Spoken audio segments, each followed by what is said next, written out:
Matapos ang matagal na katahimikan at mga espekulasyon mula sa kanilang fans, sa wakas ay nagbigay na ng opisyal na pahayag sina Catherine Bernardo at Daniel Padilla tungkol sa kanilang relasyon. Ang balitang ito ay naging isang matunag na usapin sa social media, lalo na't marami ang umasa at nanalig na hindi pa tuluyang natatapos ang kanilang matagal na pagmamahalan. Sa loob ng halos isang taon, naging palaisipan sa publiko kung may pag-asa pa nga ba silang magbalikan. Sa kabila ng kaliwat kanang intriga, patuloy na may mga senyales na tila nagpapahiwatig na hindi pa tuluyang natatapos ang kwento ng Kathniel. Ilang beses silang namataang magkasama sa pribadong mga okasyon, ngunit hindi ito kinumpirma ng dalawa. Sa kabila ng kanilang pananahimik, maraming fans ang hindi nawala ng pag-asa na balang araw ay maibabalik ang dating samahan nila. Nagsimulang lumakas ang hinala ng kanilang mga tagahanga nang makita silang dumalo sa isang intimate gathering kasama ang kanilang malalapit na kaibigan at pamilya. May mga video rin na kumalat sa social media kung saan makikitang magkatabi sila sa isang restaurant, tila hindi alintana ang mga matang nagmamasid sa kanila. Mas lalo pang umugang ang balitang ito nang mapansin ng fans na muli nilang nilike ang mga dating couple pictures nila sa Instagram, na siyang nagpainit ng usapin tungkol sa kanilang relasyon. Bukod pa rito, sa isang event na dinaluhan nila kamakailan, hindi nakaligtas sa mapanuring mata ng netizens ang tila hindi maitatagong kilig at titigan ng dalawa. Bagamat hindi sila magkatabing umupo, may mga sandaling nahuhuli silang nagbubulungan at palihim na nagtatawanan. Hindi rin napigilan ng ilang kasamahan nila sa industriya na magbigay ng pahiwatig, kabilang na si Sofia Andres na nag-post ng isang cryptic message sa kanyang Instagram story, "Love always wins."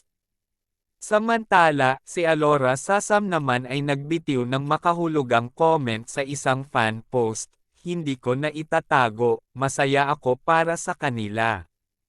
Ngunit ang tunay na kumpirmasyon ay nangyari sa isang eksklusibong panayam kung saan, sa unang pagkakataon, magkasama nilang hinarap ang publiko.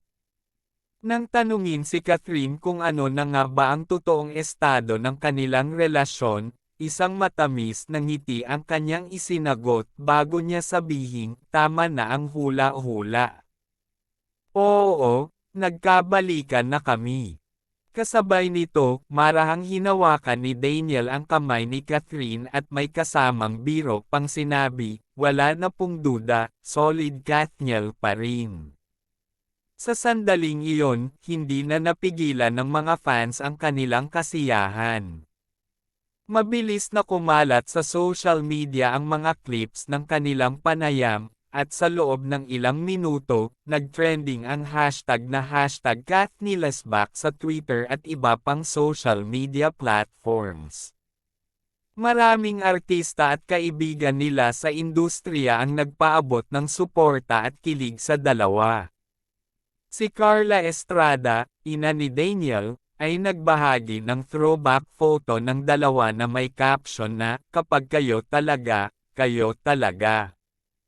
Love you both." Si Dominic Roque naman, na kilalang malapit kay Catherine, ay nag-comment ng, "Finally. Masaya ang puso ko para sa inyo." Sa kabilang banda, marami rin ang nakapansin na tila mas matured na ang approach ni Catherine at Daniel sa kanilang relasyon ngayon. Ayon kay Catherine, "Napakarami naming natutunan sa isa't isa. Napakahalaga ng panahon na binigay namin para sa sarili namin, pero at the end of the day, bumalik kami sa isa't isa kasi mahal namin ang isa't isa." Daniel, na halatang emosyonal, ay nagdagdag pa ng, "Sa simula pa lang, alam ko namang hindi matatapos to.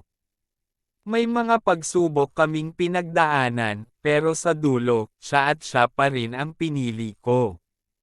Dahil sa opisyal na pag-amin na ito, mas lalo pang yumangay ang tambalang Kathniel, at marami ang nagsasabing ito na ang simula ng bagong yugto sa kanilang relasyon.